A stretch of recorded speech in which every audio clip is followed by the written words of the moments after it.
पुतुल ते बई साटा सिम काटा चखना ते बई पोटा सानाम को सगुन जोहार यूट्यूब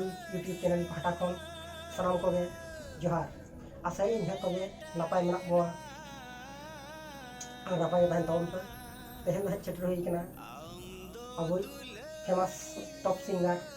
दिलीप हेम्ब्रम गंके साला तो उनिया के तेहन हुडिंग मछा आजा बायोडाटा बन बड़ाई लगे दिलाबन तारे उन गंके से दिलाबन ले माता इन साला लेताल दे जोहार निकम्मा किया इस दिल ने किया है निकम्मा। यूट्यूब चैनल पाटा खन सगुन दाराम अदो बड़ाया कना और नेला कना नोआ अबिना सिंगल लाइन रे से अबिना नोआ रहाड़ा अबवा नोआ गोटा भारत दिसम रे मेन लेखन दो उड़ीसा बिहार बेंगल रे अबिना आड़ांग गे गोटा चली चमकाव कना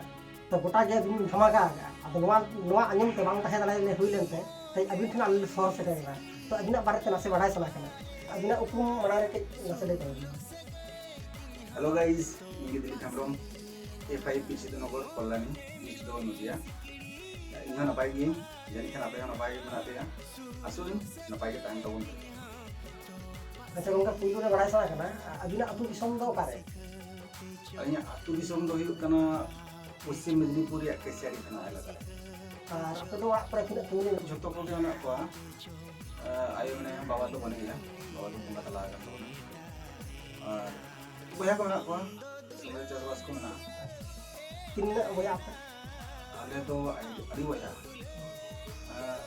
saat boya ale misra kalau pahau ko patong le khona tadi aling do disom rege ol parado hui kana madhumik thai अच्छा गंके नॉय जे अबिन नोआ जिन मरंग सरिंग अबिन बनाय नो नोआ तो अबिन के चिका खनते जगह नाम का sering do gidre khona gidre bela khona ar sering do khub anjom bada hi tahe sering bada hi tahe मुझे तो रेडियो को था काम तो रेडियो पर सरिंग को अंजम बड़ा ही तान गिरे खना के रंग कम करते के सरिंग को चेष्टा बड़ा होई ना और कटी खना के सरिंग बड़ा ही अतु करना फंक्शन करे स्पोर्ट्स करे जहां को ओना करे दाव को हता बड़ा ही तान गिरे खना के सरिंग बड़ा ही तान ओड़ा रे दो जहां को वा सरिंग सिकेरिया का पे उनका जहां ना के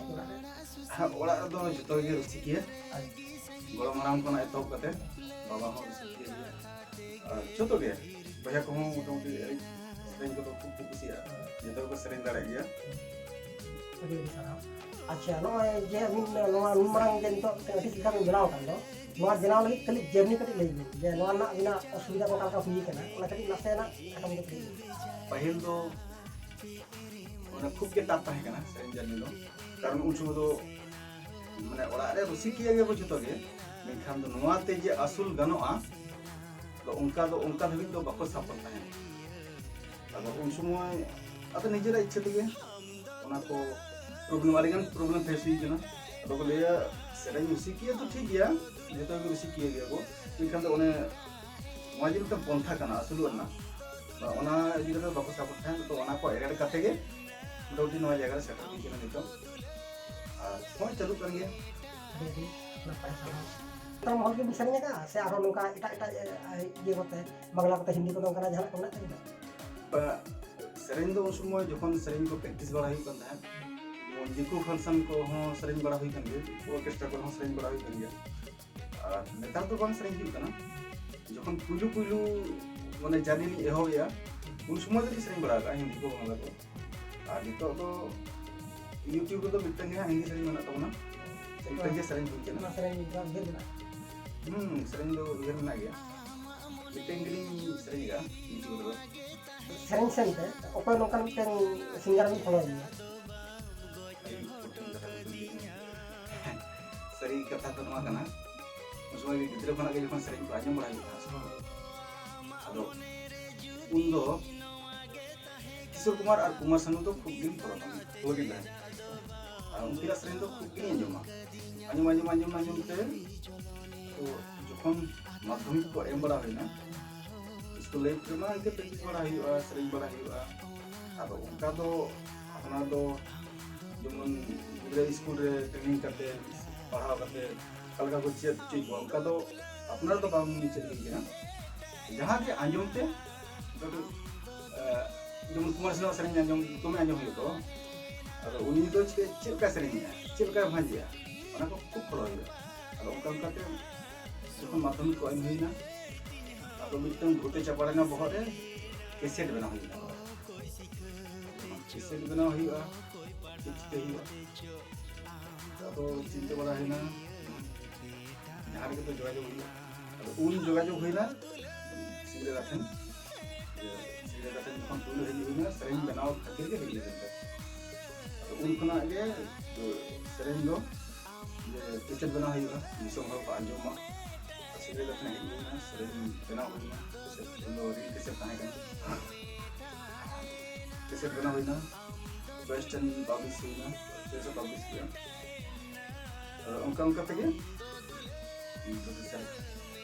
सेरें दो माने सेरें ना इच्छा और चॉइस जखन पब्लिश किया पब्लिश को सेरें को आंजम किया अब सिगरेट उन रेगे ऑफर आलिया जे अलिया टीम रे मसा अब संगे संगे साल तो बनी मादे पर चिंता होना करते पे चिंता होना ना टाइम होइना चिंता होना करते परते आज टीम रे मसा बिना उनका तक तो सेरें लेना नो इतना टीम चला करना अच्छा गोंते नवा तो का साल को हुई दारे आपका ना समय दो ona to mana juga sering mana sering recording हुई क्या 2004 साल 2006 साल है और उन समय तो जहाँ यात्रा पर मिसाल ना तो पर सिगरेट टीम रे में साबिल ना तो का यात्रा थाने तो उन दो ताहन पुलु यात्रा ताहे करना अरे यात्रा नि मिसाल ना पुलु यात्रा तो ताहे करना देला पानी में लगी और ओपेरा ना itu अरे तानी पर अभी अभी सारा उन समय तो अपना को नेल हुई कना जे उन समय तो जहाँ लखन दा तारपर सिंगरेया और नवा दिलीपा जुतु माने नवा आपे को जहाँ जुतु नवा को तो उन समय तो डी फेमस माने ओना समय रे दो आपे को नवा नितुम आंजम लेखान गे जहाँ पर तो हाउसफुल या को ताहे यात्रा को तो आंजम कना अभी सारा और रिस्क उजे कना था जागे आदो गंगे नितो अभी नय जे गोटा के नवा सेरें जाते से जहाँ करे बिन चलाव कना गोटा दिन प्रोग्राम बड़ा है तो नौका जहाँ सेरा अबिना आमेट शिल्प पर चेक दिन आमगा बड़ी बड़ी कथा जखन सेरें दी हुई ना बय बयते उनका के दो ओभार को नामना तीन पर सेरें और अडिगान ऑडियो कैसेट को हम सेरें बड़ा हुई ना एल्बम पर सेरें बड़ा हुई ना और जखन फिल्म रे सेरें हुई ना सेगई जखन फिल्म सेरें हुई ना उन समय सेगई दमे हिट तखन तो फेस्टिवल में तो हुई ना आइसपा तनिखन आइसपा गे ओना आइसपा रे बेस्ट रिकॉर्डिस्ट और बेस्ट सिंगर बारे अवार्ड नाम ला अच्छा गंगे नय जे नवा सेरें लाइन रे जहाँ को जुदी हजू सना को खान और उनको नोडे ओका लेका सेन को हजुआ और चेक लेका सेन को लहा ओना कटी नासे मचाते ले अड़ी देश